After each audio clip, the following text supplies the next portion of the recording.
ठीक है। तो आज हम लोग क्या चल रहे हैं, एवरेज पढ़ने। ध्यान दीजिए, एवरेज में औसत, और इसमें कुछ प्रश्न आपके रेशियो पर पर्सन के भी होंगे और एज से भी संबंधित प्रश्न होंगे। इसमें क्या है, देखिए बहुत सारे प्रश्न आपको मिलेंगे, जैसे 1 2 3 4 5 का औसत क्या होगा, इस तरह से आपको बहुत सारे प्रश्न मिले। लगभग इस चैप्टर में आपको 83 प्रश्न है, 1 2 3 4 5 6 और 7 का एवरेज क्या होगा, इस तरह के बहुत सारे प्रश्न मिलेंगे। इन प्रश्नों को हम लोग देखकर इसमें बनाना नहीं है, इसको देख के आंसर लगा सकते हैं 1 सेकेंड में। देखे और इसका आंसर लगा दिए। क्या होगा आंसर इसका? 4। बिल्कुल, ये सारी चीजें पढ़ चुके हैं क्या आप लोग ना? इसका आंसर क्या होगा? 3 होगा। बिल्कुल आप करेक्ट है। आप लोगों को सारी चीजें मैंने ये बताया भी होगा पहले, बट अभी फिर से देखिएगा। 6 होगा, एकदम क्लियर। इस प्रश्न का क्या आएगा?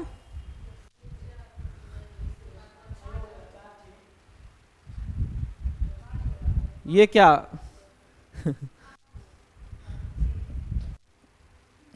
क्लास ऑनलाइन है, नहीं तो कुछ बोलता आप। 1 3 5 7 9 का समानांतर माध्य पूछ रहा है, नॉट औसत। क्या होगा देखेंगे। इस तरह के प्रश्नों को बनाने के लिए पहले थोड़ा सा कंसेप्ट को समझें, फिर हम आपके पास आते हैं प्रश्नों को लेकर के भी समझेंगे कितनी आसान से बहुत सारी प्रश्न को हम लोग सोल्व करेंगे।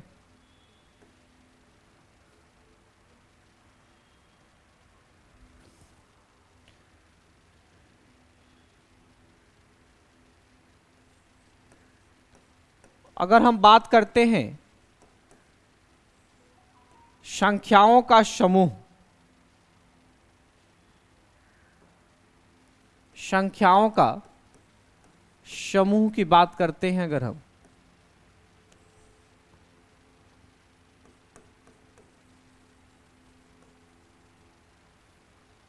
नंबर्स ग्रुप की अगर बात करते हैं,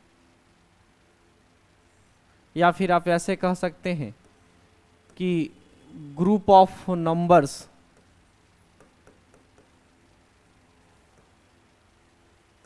ठीक है। या इसको आप दूसरी तरीके से ऐसे भी कह सकते हैं, संख्याओं की श्रृंखला, संख्याओं की श्रृंखला। इसको इंग्लिश में आप कह सकते हैं सीरीज ऑफ नंबर्स, या नंबर सीरीज भी कह सकते हैं इसको, आपकी जैसे मर्जी। तो मैंने आप लोगों को पहले भी इस चीज़ की चर्चा कर चुका हूं कि नंबर्स ऑफ सीरीज जो है, सीरीज ऑफ नंबर्स जो है, या ग्रुप ऑफ नंबर जो संख्याओं का समूह है, वो 2 प्रकार की होती है। कितने प्रकार की होती है? 2 प्रकार। पहला क्या, एक होता है रेगुलर सीरीज। कौन सा सीरीज? रेगुलर सीरीज, जिसको कहते हैं हम लोग लगातार संख्या। क्या कहते हैं? लगातार संख्या कह सकते हैं। और इसी लगातार संख्या को हम लोग कहते हैं एपी। क्या बोलते हैं? जो संख्याएं जो लगातार होती हैं, उस लगातार संख्याओं के समूह को क्या कहते हैं हम लोग? एपी बोलते हैं। क्या बोलते हैं सब साथियों? एपी बोलते हैं। थोड़ा सा मैं इसको छोटा कर रहा हूं, देखिए। लगातार संख्या को हम लोग एपी कहते हैं। इसको इंग्लिश में हम लोग कहते हैं एरिथमेटिक प्रोग्रेशन, एरिथमेटिक प्रोग्रेशन, ठीक है। इसको हिंदी में हम लोग कहते हैं समानांतर श्रेणी, श्रेणी नॉट श्रेणी, श्रेणी। और एक होता है नॉन रेगुलर प्रश्न, नॉन रेगुलर सीरीज कह सकते हैं इसको। इसको कह सकते हैं आप अलगातार श्रेणी कह सकते हैं, ठीक है। अलगातार संख्याओं का समूह या रेगुलर सीरीज। ये दोनों में फर्क क्या है, जरा इस फर्क को आप एग्जाम्पल के थ्रू समझिए, ठीक है। उतारने के लिए समय देंगे आप लोग को, चिंता नहीं कीजिए। जब क्लासेस हमारी खत्म हो जाएगी ऑनलाइन रिकॉर्ड, तो फिर आपको मैं उतारने के लिए पर्याप्त समय देंगे, चिंता करने की बात नहीं। थोड़ा सा इंतजार करें, पहले बोर्ड को समझें और दिमाग में फिट करें। क्योंकि कॉपी क्या है कि आप जाएंगे, रास्ते में गिर जाएगी, नाली में ख़त्म हो जाएगी, लेकिन जो दिमाग में लिखी हुई चीज़ें कभी ख़त्म नहीं होती है। तो दिमाग में लिखने की कोशिश करें, क्योंकि एग्जाम में दिमाग में लिखा हुआ काम आता है। कॉपी एग्जाम में तो लेके जाएंगे नहीं, तो उस चीज़ों को आप दिमाग में फिट करें कि संख्याओं का जो समूह होता है वो 2 प्रकार का होता है। एक होता है लगातार संख्या का सीरीज होता है, और एक होता है अलगातार संख्या का सीरीज, जिसको इंग्लिश में एक को रेगुलर कहते हैं, एक को नॉन रेगुलर कर लीजिए, ठीक है। इसमें क्या फर्क है, दोनों का एग्जाम्पल के तौर पे समझेंगे। मैं एग्जाम्पल के लिए अलग से आता हूँ। देखेंगे अगर इसमें यहाँ मैं रेगुलर की बात करता हूँ और इधर का नॉन रेगुलर की बात करता हूँ, मैं दोनों में क्या फ़र्क है। इस रेगुलर का मतलब आप समझेंगे कि एपी, जैसे आप 10th क्लास में आप अरिथमेटिक प्रोग्रेशन पढ़े होंगे, एपी पढ़े होंगे, एक्सरसाइज नंबर 5 में पढ़े होंगे, जो 10वीं पास किए होंगे ना आप लोग, चाहे इंटर 12th होंगे, अगर आईएससी किए होंगे तो उसमें आपने एपी पढ़ा होगा। रेगुलर सीरीज में जैसे कोई भी नेचुरल नंबर्स है, सभी के सभी नेचुरल नंबर्स मीन समझ रहे हैं, प्राकृत संख्या। जहां भी कोई समस्या आएगी आप मुझे बताएंगे क्या हाँ समस्या आ रही है। नेचुरल नंबर जैसे 1 2 3 4, इसको क्या कहते हैं, नेचुरल नंबर कहते हैं। ये संख्या क्या है, लगातार है। क्या है, अगर इस संख्या के बाद मैं अगर यहाँ पे जाऊं, मैं अगर यहाँ पे मैं लिखूं कि 1627 और पूछूं कि इसके बाद कौन सी संख्या होगी, तो बताएंगे क्या आप, क्या होगी। इस 1627 के बाद कौन सी संख्या आएगी, क्या आएगी। अच्छा 1627 से पहले क्या आएगी, कैसे आपने कहा, इसलिए कि आपको पता है कि अगली संख्या जोड़ने लाने के लिए हम एक क्या कर रहे हैं, जोड़ रहे हैं, फिर अगला में एक ऐड कर, फिर उसके अगला पाने के लिए एक जोड़ रहे हैं, उसी तरह इसके अगला पाने के लिए क्या कर रहे हैं, एक कर रहे हैं। तो इसमें आप देख रहे हैं कि सभी संख्याओं में कितना कितना का अंतर है, एक एक यानी समान अंतर है, कितना कितना का अंतर है। तो इसलिए ये संख्या क्या कहलाएगी, लगातार कहलाएगी। फिर से आप ले सकते हैं इवन नंबर ले सकते हैं। इवन नंबर मतलब होता है साथियों सम संख्या। सम संख्या जैसे 2 4 6, इसी तरह से मैं डैश में अगर यहाँ पे एक संख्या लेता हूं मैं कि 728, मैं पूछूं इसके बाद क्या आएगा, तो क्या बताएंगे, कितना आएगा। मैं पूछूं तो यहाँ कितना आएगा, 730। कैसे पता किया आपने, कि इसलिए कि अगली संख्या लेने के लिए आपने कितना ऐड कर रहे हैं, कितना ऐड कर रहे हैं, तो यहाँ भी कितना ऐड कर देंगे 2। और पूछूं कि 728 से पहले क्या होगा, तो क्या बताएंगे 700। क्यों होगा, इसलिए कि आपको पता है कि आगे जाने के लिए 2 जोड़ना पड़ेगा, पीछे आने के लिए 2 माइनस कर। तो आपने एक देखा कि सिस्टमेटिक वे में जा रहा है, रेगुलर सीरीज का लाएगा। कोई भी आप ऑड नंबर ले लेते हैं, ऑड नंबर में होता है विषम संख्या। ऑड नंबर जैसे 1 3 5 7, अगर यही से इसी तरह मैं चला जाऊं, यहाँ पूछूं मैं 797 है, मैं पूछूं 797 के बाद अगला विषम संख्या क्या आएगा, कितना आएगा 799, क्योंकि इसमें कितना जोड़ने पर आ रहा है, 2 जोड़ने पर अगला संख्या, तो इसमें भी 2 जोड़ देंगे तो कितना आ जाएगा 700। कोई समस्या नहीं है। अब यहां पे आते हैं किसी भी संख्या का पहाड़ा, किसी भी संख्या का पहाड़ा लेकर के। जैसे मान लीजिए कि हमने 6 का पहाड़ा लिया, 6 12 18, मैं यहीं पे मैं आ जाता हूं कि यहां पे मैं लिख देता हूं 66 और पूछूं 66 के बाद क्या होगा, तो क्या होगा, कितना होना चाहिए, क्या होना चाहिए 72 होना चाहिए। क्यों, इसलिए कि अगली संख्या लाने के लिए हम कितना जोड़ रहे हैं, अगली संख्या लाने के लिए कितना जोड़ रहे हैं, सब में 6 जोड़ रहे हैं। तो इस कन्फर्म है कि इसके भी अगली संख्या आने के लिए कितना, आगे जाने के लिए कितना 6, और पीछे आने के लिए घटाएंगे 6, घटाएंगे और आगे जाने के लिए 6 जोड़ेंगे, कोई दिक्कत। तो ये कोई भी किसी भी संख्या का पहाड़ा ले लेंगे, वो सारी की सारी किस में आती है, रेगुलर सीरीज में। किस में आती है, रेगुलर सीरीज में। और रेगुलर सीरीज में हमेशा इस चीज को ध्यान रखेंगे कि हमेशा अगले और पिछली, अगड़ी और पिछली के बीच में समान अंतर होगा, हमेशा समान। अगर यहाँ 2 का अंतर है तो यहाँ भी 2, सभी यहाँ से लेकर अपने अपने घर तक लेके भी चले जाएंगे तब भी सब में 2 का ही अंतर होगा। नॉन रेगुलर का एक थोड़ा एग्जाम्पल के तौर पे समझते हैं। इसमें कोई भी प्राइम नंबर, ध्यान रखेंगे, कोई भी प्राइम नंबर को हम लोग हिंदी में कह सकते हैं साथियों अभाज्य संख्या।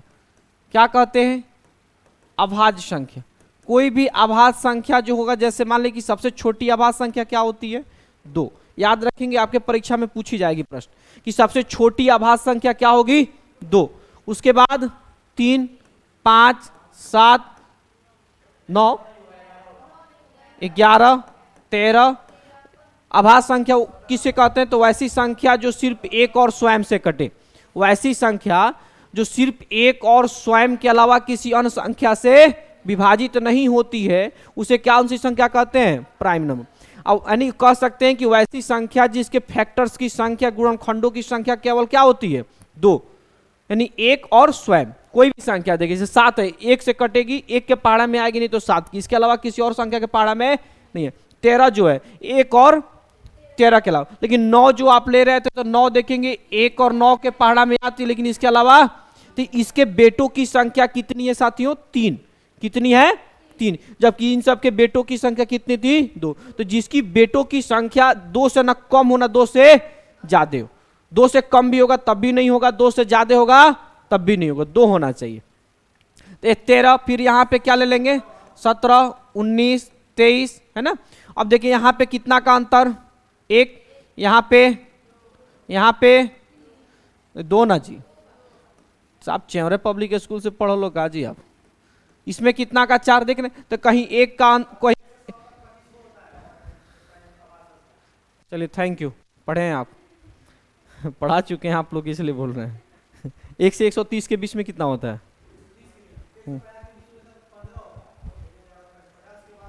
याद कराते हैं 9, 15, 21, 25, 30।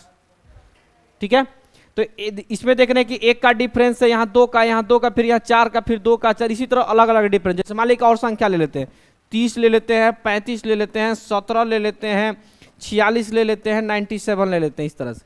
तो देखेंगे इसमें कहीं कोई समान अंतर है, और मैं पूछूं यहाँ पे इसी तरह डैश डैश करते जाऊं, मैं यहाँ 100 पूछूं, इसके बाद क्या आएगा बता पाएंगे?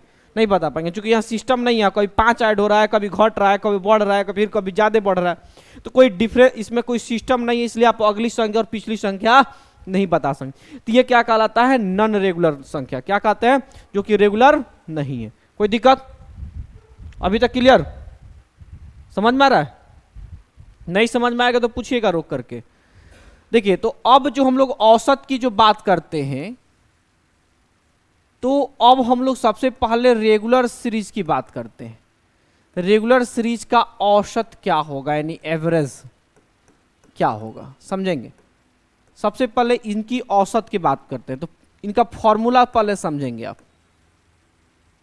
इनकी पहला जो फॉर्मूला है नॉन रेगुलर के औसत का फॉर्मूला, इनके औसत का फॉर्मूला, औसत को हम शॉर्ट फॉर्म में हमेशा एवीजी लिखते हैं।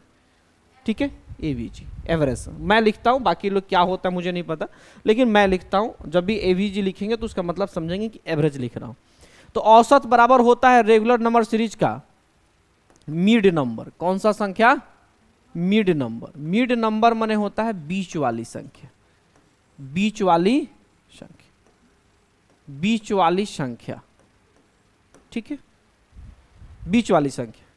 दूसरी फॉर्मूला सेम इसी की, कि औसत बराबर फिर से फॉर्मूला हो जाएगा एक और की, फर्स्ट प्लस लास्ट अब बटा 2, फर्स्ट प्लस लास्ट बटा 2, ये 2 फॉर्मूला। और एक जो आपका यूनिवर्सल फॉर्मूला है, यूनिवर्सल फॉर्मूला इसको कहते हैं हम लोग।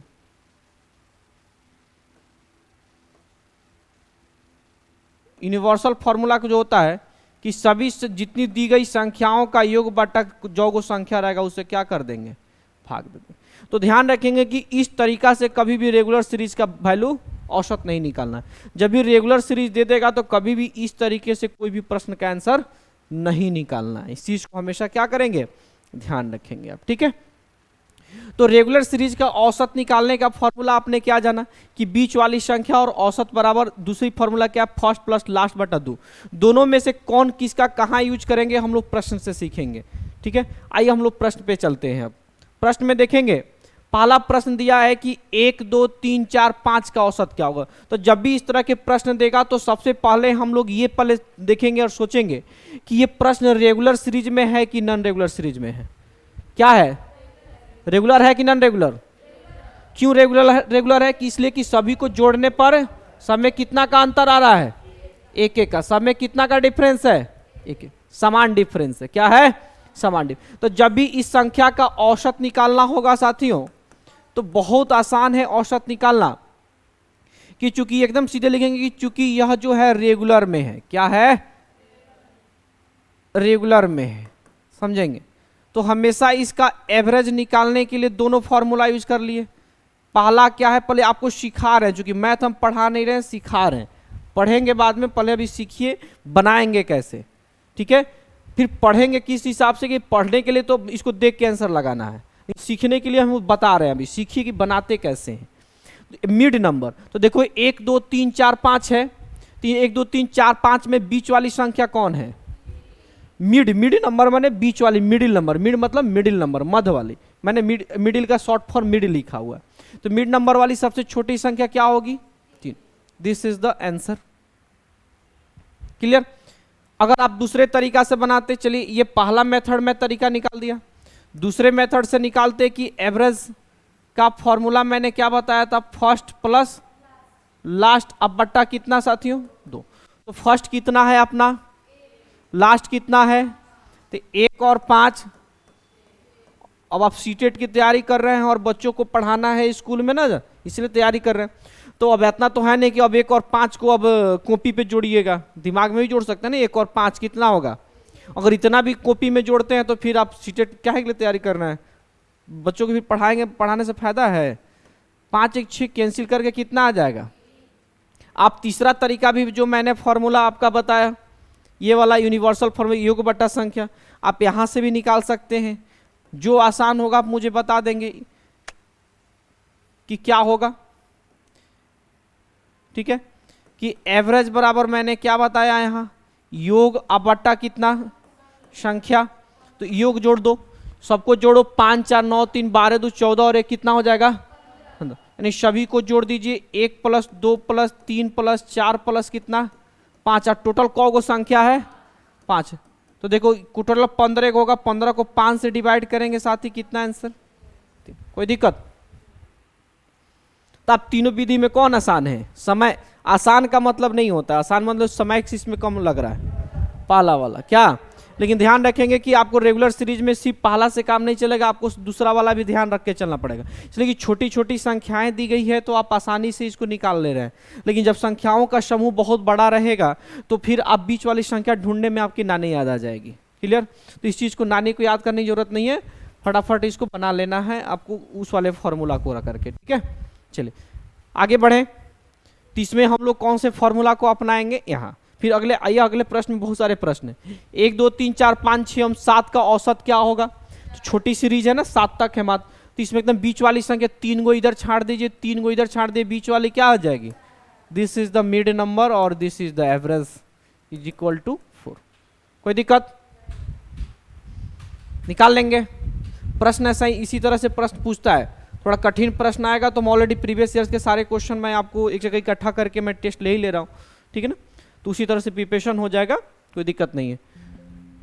थोड़े दिन मैं परेशान हूँ, मैं क्लियर हो जाऊँ तो फिर मैं और थोड़ा सा 1 2 घंटा और बेहतर पढ़ाया जाएगा। 2 4 6 8 और 10 का औसत क्या होगा? तो इसमें देखेंगे 2 इधर छाड़ दीजिए, 2 इधर छाड़ दीजिए, 6। तो सबसे पहले देखना पड़ेगा कि ये आपका जो प्रश्न एग्जाम में आ जाएगा तो ऐसे ही फट दे आंसर नहीं लगा दें, पहले देखना होगा कि रेगुलर में है कि नहीं है।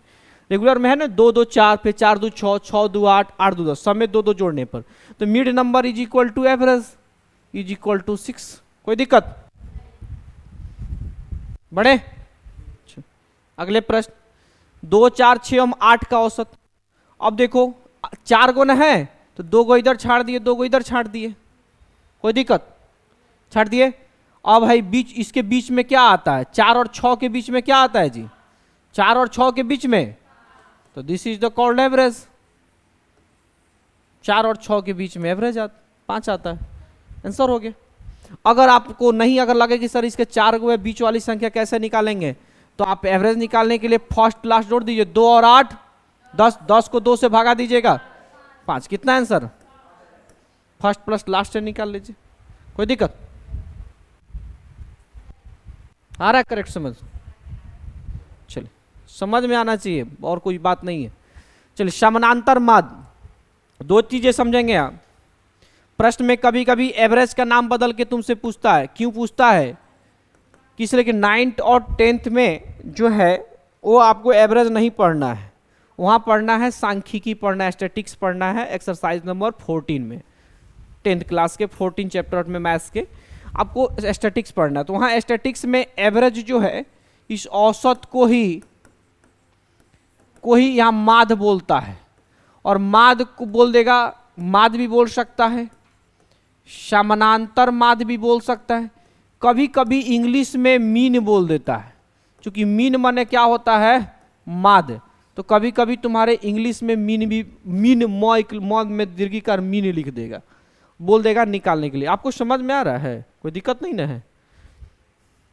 ठीक है, तो मीन, तो इस तरीके से भी बहुत सारी चीजें पूछेगा आपको निकालने के लिए। चाहे आपको भी कभी कभी इसका नाम बदल के ऐसा भी पूछ दे कि जैसे माध्यिका डिफरेंट चीज होता है, माध्यिका को इंग्लिश में मेडियन कहते हैं, माध्यिका अलग चीज होता है, वो हम बताएंगे। लेकिन कभी कभी पूछ देगा प्रश्न में और आंसर आपको माध्य के बदले में माध्यिका लिख देता है। कभी कभी मिस्टेक्स हो जाते हैं, एसएससी के भी एग्जाम से में मिस्टेक हो जाता है। तो आप इसको समझेंगे कि माध्यिका, माध्य, मीन, समानांतर माध्य, औसत सभी एक ही का नाम है, सभी व्यक्ति का, सभी एक ही चीज का नाम है। इसमें से कुछ भी नाम रख देगा, नाम वही काम करना है जो चीज मैं अभी बता रहा हूं। तो यहाँ क्या पूछा है? समानांतर माध्य। तो 1 3 5 7 में तो 2 को इधर छाट दो और 2 को इधर छाट दो, आंसर क्या हो जाएगा? 5। एवरेज आपका कितना हो जाएगा? 5, बीच वाली संख्या। कोई दिक्कत? अगर बीच वाली नहीं निकालना है तो फर्स्ट 9 1 10, 10 को आधा कर, 2 से भाग देने का मतलब क्या होता है? किसी चीज का आधा कर देना। क्या होता है? मान लीजिए कि एक कोई चीज है, कोई भी चीज है, उसमें एक बड़ा, मान लीजिए इसी में से 2 बराबर बराबर 2 भाइयों के बीच में बांटना है। मान लीजिए कि ये डायमंड है, मान लीजिए डायमंड की छड़, और इसमें से हाफ हाफ बांटना है। तो क्या करेंगे? 2 भाइयों के बीच में बांटना है, तो दोनों भाई के बीच में बांटने के लिए क्या करें? आधा करेंगे ना। तो किसी भी चीज में 2 से भाग देने का मतलब होता है उसका चीज का आधा कर देना। जैसे 2 से 20 में भाग देना है तो भाग नहीं देना है, 20 का आधा कर देना। 2 से 100 में भाग देने का मतलब होता है 100 का आधा कर देना। इस चीज को एकदम क्लियर समझेंगे। देखो अब यहाँ पे एक और आ गया ना, मानक विचलन है। इसको इंग्लिश में कहते हैं स्टैंडर्ड डेविएशन। क्या बोलते हैं? इंग्लिश में इसको स्टैंडर्ड डेविएशन बोलते हैं। देखो मानक विचलन, एक और ना, देखो एक नाम मैंने छोड़ा ही था, एक नया नाम आ गया ना, मानक विचलन। एक और नया नाम आ गया, तो इस नया नाम को भी आप लोग अपना लीजिएगा, पूछ सकता है एग्जाम में कुछ बदल के। विचलन ठीक है, स्टैंडर्ड डेविएशन है।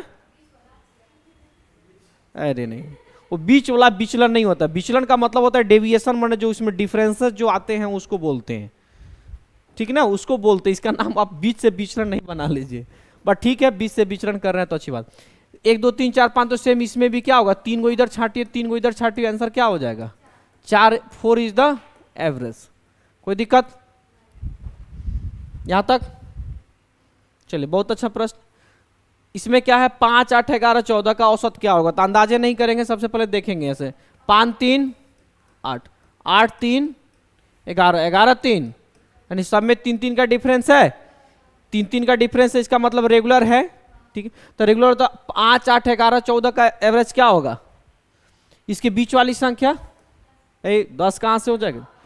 कैसे होता है मेरी बात को समझो, कैसे बीच वाली संख्या निकालते हैं, तरीका सीखो, मैथ सीखना है। 8 और 11 के बीच वाला निकालना है ना, तो 8 और 11 के बीच में निकालना है। तो 8 और 11 के बीच में कितना का अंतर? तो 3 का आधा कितना? 3 का आधा 1.5। तो इसमें छोटका में 1.5 जोड़ दो, नहीं तो बड़का में से 1.5 घटा दो। तो 8 रुपया 1.5 रुपया कितना हो जाएगा? 9.5। This is the average. Clear? जैसे 8 और 11 के बीच में निकालना है, तो 8 और 11 में देखो कितना का डिफरेंस है? 3 का। जैसे मान लीजिए कि मैं पूछूं कि हाँ 8 और 12 का डिफरेंस क्या हो, क्या बीच में आएगा? तो 8 और 12 के बीच में क्या आएगा? तो क्या आता है? 10 आता है ना। कैसे आएगा? तो 8 और 12 के बीच में कितना का अंतर है? 4। 4 का आधा कितना? 2। तो 2 इसमें जोड़ दो, और नहीं तो 2 इसमें से घटा दो, आंसर कितना आ जाएगा? 10। अब निकाल के देख लो, 8 9 10 11 12। तो देखो 8 और 11 के बीच में देखिए क्या बीच में आ रहा है? 10 आ रहा है, वही चीज। तो बीच वाले निकालने के लिए, और नहीं अगर समझ में आ रहा है तो मैंने आपको दूसरा रास्ता भी तो बतेबे किया ना, फर्स्ट और लास्ट को ऐड कर दे। 14 5 कितना? 19। 19 का आधा कितना? अब 19 का आधा करने बच्चा को नहीं आएगा, तो 18 का आधा करने आएगा। 18 रुपया का आधा कर लो, 9 रुपये। अब 1 रुपया और बचा, तो 8 8 आना और ले लो, 50 50 पैसे। तो 9 रुपये और 50 पैसे कितना हो जाएगा? 9.5। कोई दिक्कत? कोई दिक्कत नहीं होना चाहिए। एलसीएम एससीएफ में तो आप लोग अच्छा स्कोर कर रहे हैं। थोड़ा हम धीरे पढ़ाते हैं, लेकिन जो पढ़ाते हैं वो ठीक ठाक पढ़ाते हैं। एलसीएम एससीएफ में अच्छा स्कोर कर रहे हैं ना जी।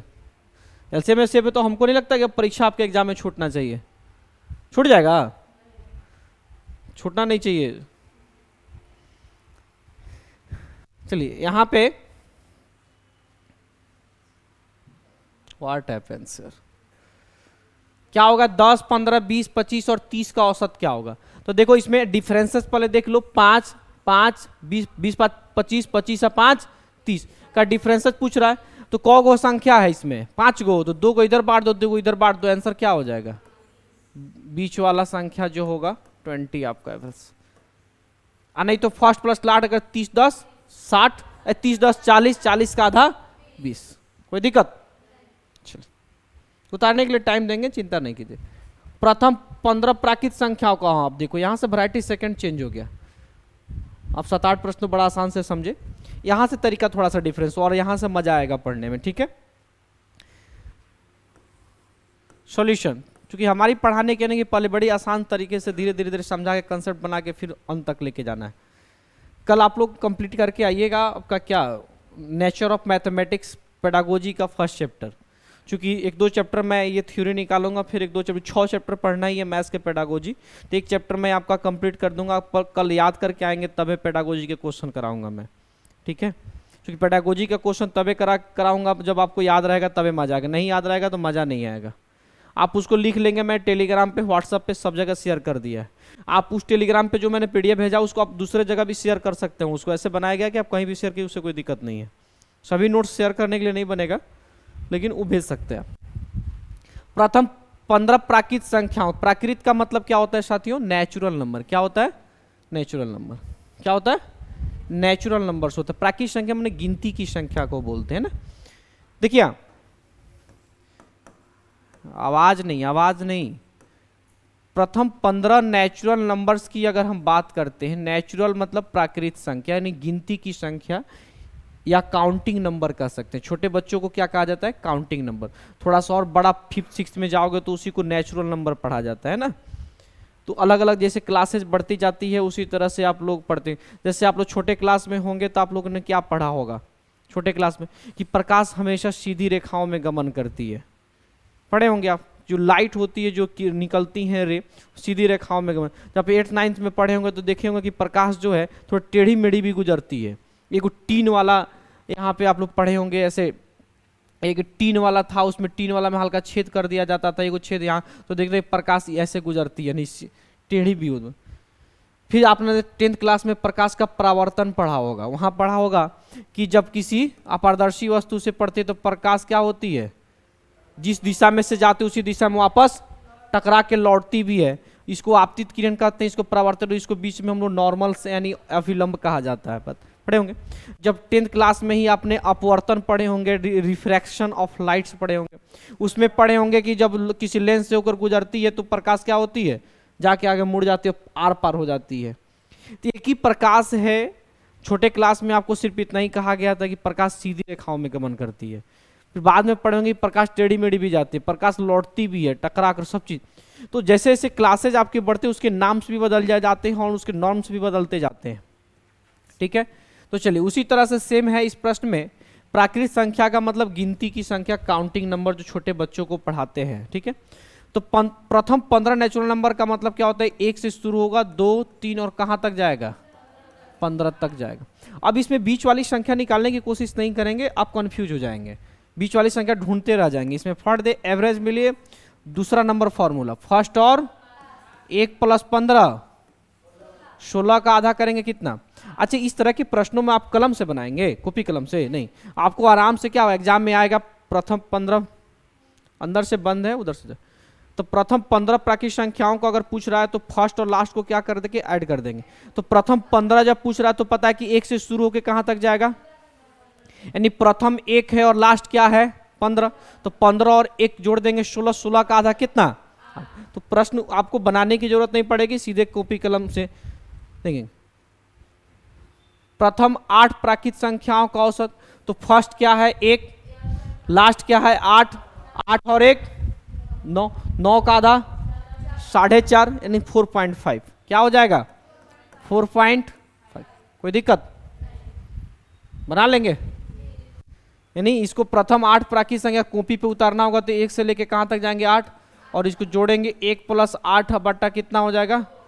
9 यानी 4.5 आंसर हो जाएगा कॉपी पे बनाने के लिए। प्रथम 6 प्राकृत संख्याओं का औसत क्या होगा? तो पहला एक और उसका कितना आंसर आ जाएगा? 3 पॉइंट। चलिए बहुत अच्छी बात। चलिए अगला पे, इतना मत सोचे कि प्रश्न सारे आसानी है। प्रथम 19 प्राकृत संख्याओं का, तो प्रथम 19 प्राकृत संख्याओं का तो पहला एक, लास्ट वाला 19, 19 और 1 20, 20 का आधा कर देंगे, कितना आंसर आ जाएगा? प्रथम 25 प्राकृत संख्याओं का औसत कितना जाएगा? 1 और लास्ट में क्या जाएगा? 25, 1 26 का आधा कर देंगे, कितना हो जाएगा? 13। कोई दिक्कत यहां तक? आगे प्रश्न चले। हाँ यहां बताइए, वैरायटी थर्ड। हर वैरायटी एक दूसरे से डिफरेंट है तुम्हारे, लेकिन कंसेप्ट एक ही काम करेगा। कितना आएगा? 30.5 कंफर्म, इधर उधर नहीं हो सकता। चलिए कर रहा है 60 तक के सभी विषम संख्याओं का सॉल्यूशन ले लेते हैं। पहला विषम संख्या क्या होगा? 1, दूसरा 3। विषम संख्या किसे कहते हैं? इसमें 2 से पूरा पूरा भाग नहीं लगता है ना। सम संख्या कहते हैं जो 2 से पूरा पूरा कट जाता है। तो 1, 3 और अंत में कितना जाएगा? 59। कितना जाएगा अंत में? 59 जाएगा, इसलिए कि 60 क्या है? सम संख्या है। 60 क्या है? तो क्या जाएगा? 60 तक ना जाना है, तो 59 तक ही रुक जाएगा। 59 के बाद 60 भी सम संख्या, तो क्या हो जाएगा? इसका एवरेज हो गया। गलत जी आपका।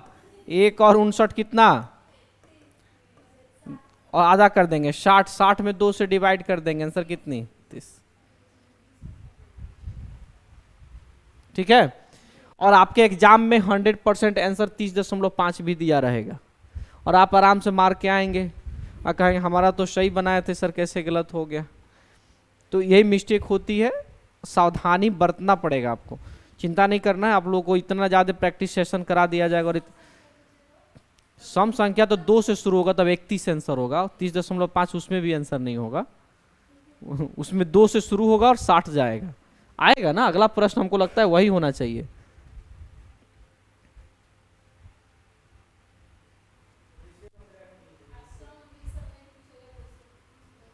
जी चलिए अगले प्रश्न हम लोग आगे भी चलते हैं। और थोड़ा सा बोर्ड के अपडेशन में थोड़ी सी समस्या है, तो हम लोग आगे की भी प्रश्न लेते हैं।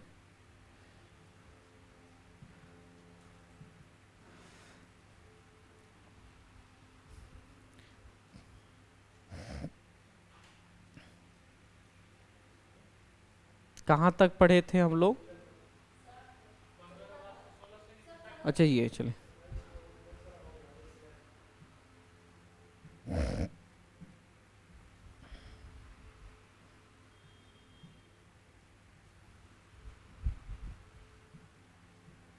मैंने उसको कैंसिल कर दिया, आप लोगों ने उसको उतारा भी नहीं, ठीक है, और मैंने उसको कैंसिल कर दिया। नहीं क्या मिलेगा?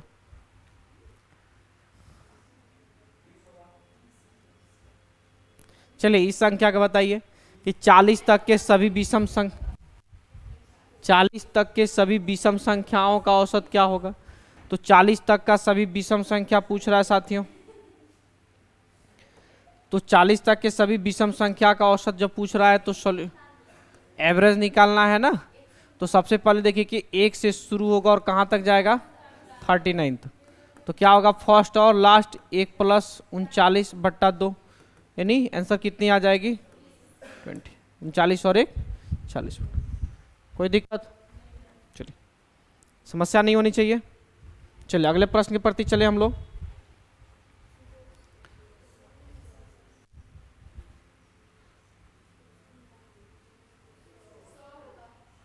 200 तक के सभी विषम संख्या, तो 200 तक की सभी विषम संख्या ने 1 से शुरू करेंगे, कहां तक जाएंगे? तो 109।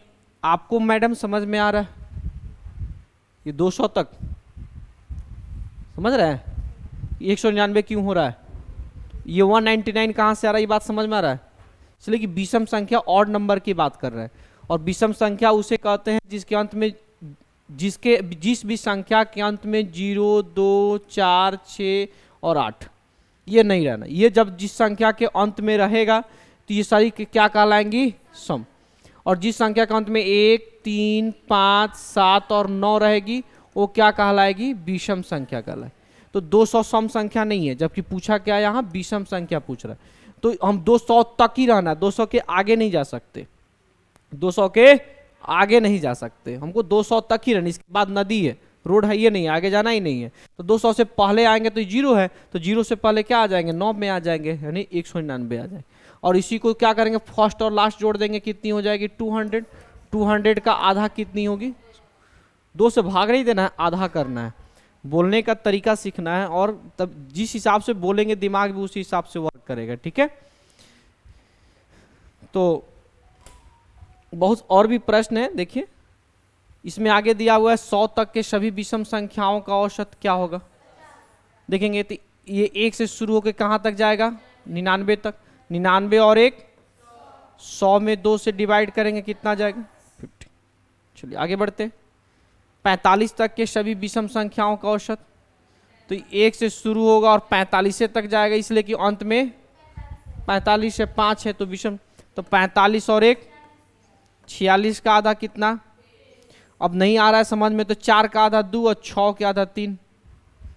पार्ट बाय पार्ट आधा कर लीजिए, आंसर कितनी आ जाएगी? 23। कोई दिक्कत? चलिए अब यहां तक रहने देते हैं। प्रथम अब देखिए यहाँ प्रश्न डिफरेंट है, नॉट 60 तक नहीं बोला, 60 विषम संख्या, 60 विषम संख्याओं का। इसका कंसेप्ट हम लोग नेक्स्ट क्लास में पढ़ेंगे, ठीक है? समय आज हो गया, तो हम लोग अगले क्लास में इसको हम लोग पूरा कंप्लीट करेंगे, ठीक है? चलिए यहीं तक, बहुत बहुत धन्यवाद।